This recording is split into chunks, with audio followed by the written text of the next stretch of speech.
DJ Wrightful. Yes, sir. I'm rolling whenever y'all ready. I'm rolling too. Alright. Oh, we gonna talk about it. Okay, cool. That's good.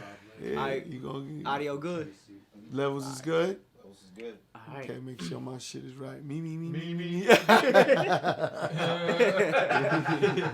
Getting the vocals warmed up over here. Yeah, come on. Yeah. Let's Pause. What's good? 615 Radio, DJ Wrightful. We in here. It's the daily grind. That's How right. it goes down every day. Got a special guest in the building today, Chris Gotti. Come on. Throw What's it good up. with it, man? Nashville, what it do? Man. 615, Rifle. We What's here. up? What's up? Man, shit. We just glad to have you, man. Man, Glad to have you here in Nashville. Man, I'm happy to be here. I'm having a good time out here right now. You know, DJ Lomax taking me around everywhere, Oh yeah. showing me the city. That's Oh, a yeah. beautiful thing. It's always good to have someone from a city when you come into town. Oh yeah, man. You gotta have that guidance and like where to go, where to hit. Man, like, nowhere to eat. Yeah, know where to eat. Hey, shout out to Seafood Sensation. They told me Seafood they was Sensation. grubbing on it earlier. Man, don't You know. worry. I got through the itis just now. I'm ready. All right, now you pumped up, ready to go. Oh, yeah. All right, so Add Ventures music, man. Yeah. Like, y'all bringing it down here to Nashville. Y'all got the seminar Tuesday. Yeah. The seminar I'm and the trying showcase. to bring it everywhere. trying to take Nashville's it just everywhere? one of my spots right now that I hit. I'm on a 10-city tour. This is the 5th city I'm in right now. Okay. You know, and I just want to I'm just trying to empower artists to understand how they should be monetizing their business. It's really that simple. I'm just trying to give them every tool necessary, every service they could use.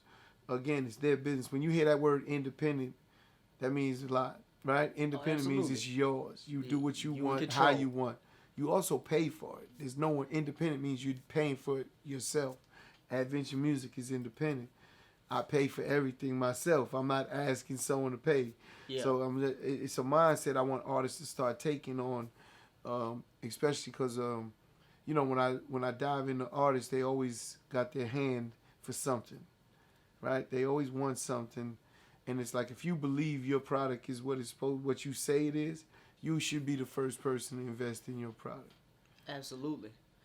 So what kind of services and everything like do you set up for these artists or these artists? I said artists. Artists, I know it's a tongue twister. Don't worry about these artists.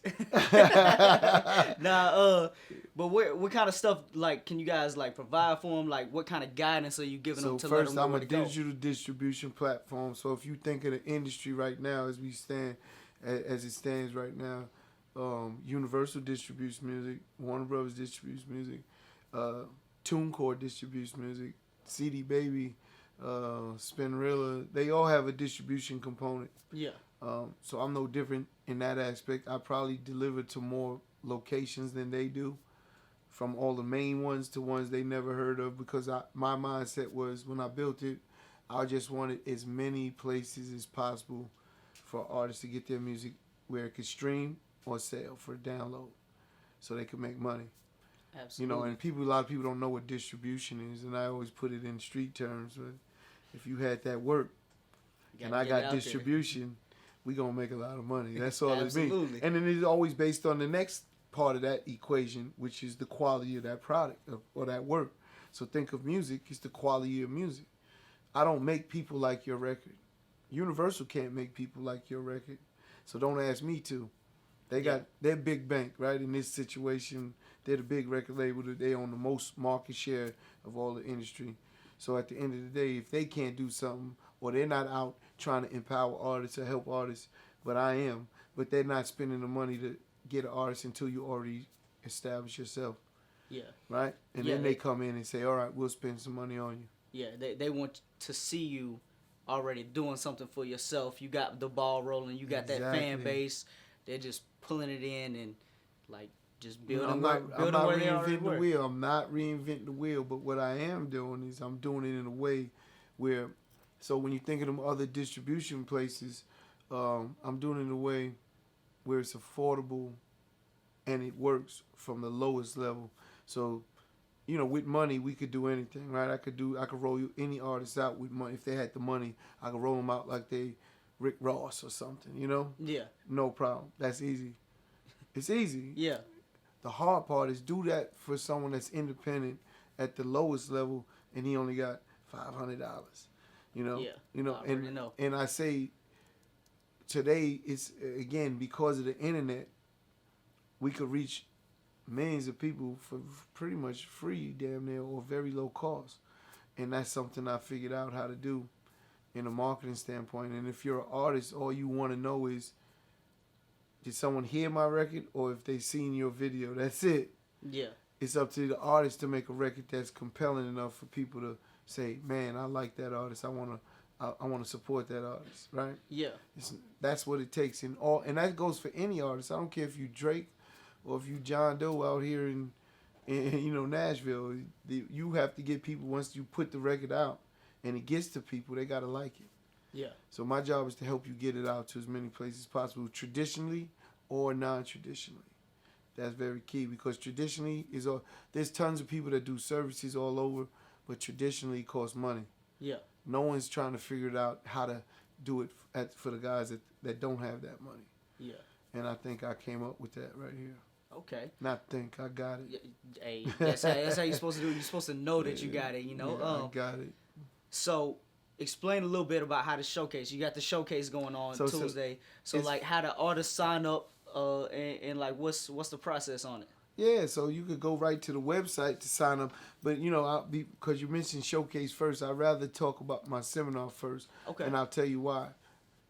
Showcases everyone does. Everyone goes into, everywhere I've been, they do showcases. To me, most of the showcases today is more about the person throwing the showcase trying to scam that money. Yeah. And get that money, It's like, what result does an artist get from performing? I could sit here and tell you, on my showcase, over 5 million people see everything I do. That's worth a lot more than $100 it is to get to the showcase. Yeah. Right? So it's like I'm just making sure that artists get a value and a bang for their buck for what they're doing. And this is not a hustle where I'm trying to hustle $100. This ain't what it is for me. This is about empowerment. Everything I do, I look at it from an artist standpoint. I want to make sure that they get exactly what they want from a business standpoint. Yeah. For their company, for their record label, because that's what I'm doing with this platform. Is really like they have their own record label through this platform. You know what I'm saying? Everything a record label does, I have embodied in this platform already. Okay. I'm up about a year and a half. I got over 800 artists, maybe more, maybe 900, but I don't want to count. Yeah. I only looked at it before I went on this tour, and I know I started with over 800 artists before this tour started. This is my second tour. I went from Miami up to Rhode Island and did 14 cities, and this is a 10-city tour right now. Okay, what's Midwest. the Midwest? Yeah, That's what I was gonna ask, basically like Midwest. the geographic. Yeah, we went into Cincinnati, Chicago, St. Louis, Memphis, and now we're here. Okay. Our next stop is Louisville. Okay. Then we got Cleveland, Pittsburgh, Youngstown, and we finish in New York. Even though it's not Midwest, but I'm gonna finish at home. Sometimes you gotta start and finish at home. Oh yeah, what it is I already been doing this. Like I said, I'm up a year and a half, so I've done a bunch of these in New York, so it's already moving in New York. Yeah. Like, artists know exactly about adventure music. I've been on the big stations, did interviews with everyone. Even the Breakfast Club is waiting for me to come on. Envy and Charlemagne, they waiting for me to get over there.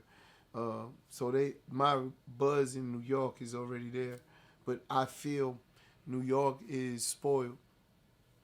And what I mean by that is artists in New York feel they could get to everything they need, right? Yeah. Because we're in New York, you might bump into anyone in the restaurant or in the club or whatever, and you could get next to those people, but they don't realize the challenge that still is embodied with that. But I felt the need really is for these other cities that may not have the same attention. Now, Nashville has a lot of record labels out here, don't get me wrong. Yeah. But it was just on my route. And I said empowering these artists so they understand that there's a platform out here that is really for them. And that's what this tour is all about, to go and tell each city, this here is for you guys. Yeah. See, you say Nashville, like, has a lot of record labels. We do, but the focus It's not on hip hop. It's not on hip hop. It's not I on already know. anything other than country. Really, know. you know, like any like even Country to rock western and make roll a lot stuff. of music. Yeah. A lot of money too. It does. Yeah, That's why they put their focus on it. Money. Of course, it's You know. it's business. I try to tell artists what because they get upset when they don't see labels looking for them. Yeah. Right? And if I would have did this 10 years ago, 15 years ago, when I have a seminar and it's me doing it, man, every record label got someone there to see who I'm bringing in. Yeah. You understand? I Yeah. do it now, and now no one's coming because that business is gone. It's dead. Yeah. You know, we try and explain this in the seminar, which is really what is more important than the showcase. Every artist want to get on the stage and perform, but again, this platform isn't about you showcasing for me. Yeah. Right? Think about what a showcase represents. You usually showcase for something. Yeah. Like for a record label or some executives. I don't sign you. You sign yourself. You go on the site and sign. There's no guideline or criteria to get on this platform. It's just you got to sign up and get on. So you're saying, I like this point right here. Yeah. That artists need this knowledge more than they need that show. Oh, man. Absolutely. And that's what I'm giving them. I Yeah. guarantee any artist that come out tomorrow, not tomorrow, sorry, Tuesday, Yeah. at Club Rain, when you come out for that seminar, I guarantee you're going to be like, man, you giving it up. Oh, Because it's a way no one's ever done it before. I know that. I know, and there's not too many people that I feel is at my level of information and knowledge that would even come into these places and do what I'm doing and interact in this way with these artists. I want to do it. This is something that is a passion for me. This ain't a hustle. Like I said, I'm not hustling $100. When for the showcase, they pay $100. I give all the money back to the top 3 winners to kind of jumpstart their career through the platform. Okay. So they could get services that they need. So I'll give you an example. I had one of my artists, Boogie Bird, that came in. He's from D.C. Okay. And he spent $900 on the platform. He got to number 8 on the Billboard charts. Now, I'm not telling you it's because of I got him to number 8 on the Billboard charts. It's just that the service works. But he had a hot record that people like. Yeah. It was called Do Something Right. And the thing just kept moving up the charts. Again, it just proves out my concept of the business, if you understand what I'm saying. Yeah, absolutely. Like, I get it for the most part. There's still, I'm going to come out to the seminar because there's still stuff I can learn too. Ask any questions. You could ask any question now. Because I like, people don't know, first of all, who I am. A lot of people don't know who I am. And they don't realize that I took care of Murder Inc. I took care of Irv Gotti, who's my little brother. Yeah. You know what I'm saying? I raised Irv. There was no part of music in his lifetime that I wasn't a part of for him. Yeah. If you understand, it was designed. I never wanted to be in front of the cameras. You know what I'm saying? I didn't want this. Yeah. It just happens that this time around, it's forced me to get in front. Okay. I wanted to be out the scene. He forced me to get in videos, so you might have seen me in a few videos here and there. Yeah. You know what I'm saying? But he was like, come on, you got to get in the video. But it was like for that record. Yeah. It wasn't just to get in the video and be in the video. I didn't give a damn when you needed that environment where he everybody wanted a certain that's a part element. Of, yeah, exactly. He wanted electric feeling. That's his vision, and that's what he is. He's a visionary. When it came to that music, he's unbelievable.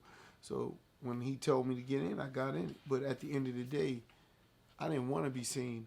Okay. I just wanted the money. You just want to be behind the scenes, making the moves. At the end of the day, I took care of the business. I helped them get artists. I helped them get producers.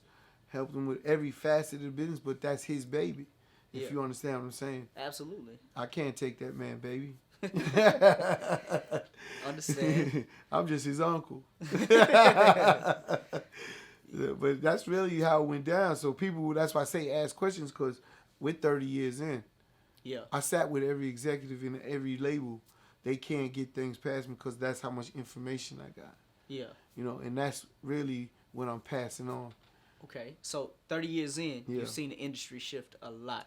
Shift is night and day. Yeah, like To me, it's no record labels no more. See, you're here in a city where Nashville is country and western.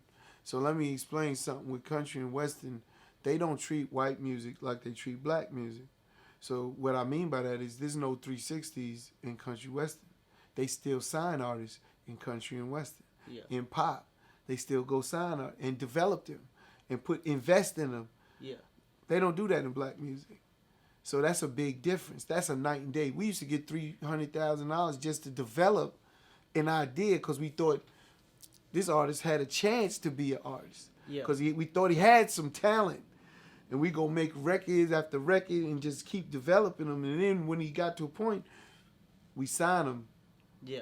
You understand? Yeah, development deals. Like, yeah, development build deals. those artists. Just because they thought he has a possibility of becoming an artist because we said he got a chance. Yeah. That's night and day. There's nothing like that no more. And then, you know, you can't go back 10 years in black music and tell me when the last person got signed without already being a hit or have a record or some movement. Yeah, like it may have just been one record, you know, like at one hot record, like, hey, we're going to get you this $1 million right here for this deal. I look at record labels today as investment banks. Yeah. They're not record labels because they don't invest. A record label to me invested in artists' career and future. That's the reason their deals were structured. So you have the reason I say that is because what the amount of resources they took from an artist in those contracts is crazy. Yeah. So the only justification of taking all that shit from an artist is they invested in them. Yeah. And they put all this money and they made you into the star you became. Yeah. If they're not invested in you and they're not doing that, then how are they still taking the same type of deals? That's the problem to me. And it's, you know, they can't justify because, you know, music's forever. Right? We still make all the money off of our first record we ever made. Yeah. You know, we still getting paid on it 30 years later. The royalties still rolling in every quarter. It still come in every quarter. That's artists need to understand that. I'm assuming that's part of today's the seminar. Listen to me, you gave me an old statement. See, you talking about music changing. Quarter, yeah. It's no more a quarter. It's every month. Yeah. Every month today with digital. Yeah. Every 30 days. So the way it really works, the first check comes or you see your first money after 120 days. It's 90 and then 30 more. Yeah. To get you in the system. And then after that, it's just rolling. It's just rolling every 30 days. You get your statement. You see exactly what it is. Yeah, you see them streams. You see where everything. It came from. Stream. Countries. You just mentioned something again. Stream night and day. You don't have to pay to generate money as an artist. Someone didn't have to buy anything to make you make money as an artist. Someone could be on YouTube watching it. I mean, there's so many ways to stream that cost nothing. Spotify streams for free. Tidal might charge you, right? They charge subscription, and so does Apple. Yeah. But, you know, Spotify has the most, and they're free. It's a free service. Anyone go on there. I got a Spotify account. That's how I listen to albums sometimes. Like, if there's a new record out and I haven't got it yet, I'm going to go on to Spotify and preview the record. You know, like, SoundCloud. They all got to play. Yeah. They got to pay. So it changed. The game changed, and no one addressed the old business model of music. Yeah. They just took more, and that's when they added 360 in top of their already rape and pillage contract. They just said, we're going to rape and pillage more, take 360 on top of that. And that's really what happened. So that's the night and day side of this music industry. So Add Ventures music. Yeah. That's, you just giving them all the tools? Tools. You just giving them all the tools to this new age, you know, the new structure of music. I named a few distribution companies that does it. Yeah. They charge you every time you put out a product. Their business model is different. Yeah. They're trying to still extract wherever everywhere they can, they're trying to extract money from artists. And if you don't keep paying them, they take your music off the platform, and then you got to figure it out yourself. Yeah. Right? I believe TuneCore does that. If you don't keep paying them, I think it's a yearly thing. They remove it. If you don't pay it, they remove your music. Think about that. I'm a lifetime, one-time pay. Once you pay and get in, you lifetime, as long as you're active for 3 years. Okay. So if you stay, again, think about what that means, because like I said, I thought of everything from an artist's perspective. If you don't give me a single, an EP, or an album in 3 years, more than likely you either stop being an artist or you quit me. You're not with me no more. You're doing it somewhere else. Yeah. Those are the two options. There's no in between ground. No one takes that long to put out music. Yeah. Especially today. Today, like you gotta feed her. You gotta feed microwaving. You know, I got artists with me today. That paid to get on a tour to come out with me. So they've been performing in every city. Okay. And they're on the platform already. So again, think of that opportunity that no one will give you if you're an artist to get on this platform, sign up, and then you could get on tour. When I'm on tour and hit all these markets, I'm not busting you. Yeah. But you got to get there. Oh yeah, absolutely. But again, you got the venue ready for you when you get there and you get to perform. Plus, you got my cameras recording everything that when we put it out will be seen by lots of people. Absolutely. Again, I made it so artist friendly. You know, my lawyers, we fight all the time because they want me to think old way. Yeah. And I tell them if they keep pushing me there, they're fired because this is new. I'll be the Uber. I tell everyone I'll be the Uber of music. So what it means is I'm not reinventing the business of music, right? It's all the same exact principles. We're collecting exactly the same as if you was in Universal. But what I'm doing is I'm automating it. So you could do everything at your fingertips without having to talk to anybody or anyone. You just go in and you'll be able to, right on my website, you're going to be able to just pick, you need this, go to your shopping cart, that's how much it costs, pay for it, and you got it. So when you think about the power of that, that's what this is. This is the automation of the music industry for anybody, no discrimination, any genre of music. I don't care what it sounds like because I don't own it, right? It's your product. This is your studio. I don't care. I can't worry about how you do your studio. Yeah. Right? This is what it is. It's yours. It's like, come on, I'm just here to assist. And again, I use always my Picasso theory, the painter Picasso. Okay. I always tell people, I say, I guarantee when he was painting that picture, people were saying those ears don't belong there. Those eyes shouldn't be there. What are you doing? No one looks like that. Yeah. Right? They priced this painting. So if he'd have listened to them, he wouldn't have those prices paintings today. Yeah. I tell everyone, what else I tell everyone is I got more losses than wins. You just know about the wins because they big. Yeah. You don't know how many artists I had that didn't work, that I tried it, picked this single, it didn't work. You know what I'm saying? So it really, that's music. If Universal, and I use record labels, if they get 100 artists, they're lucky to get 10 that work. The other 90 is wasted. They gone. Yeah. But those 10 pay for everything. Yeah. You understand? Yeah, So it's like that's the business of music. In this platform, I'm like, every record has a value. I don't care how bad it is or anything. Seriously. Yeah, it has a value. It will generate money. It's just how much. What's the reason records generate money is because it's popularity.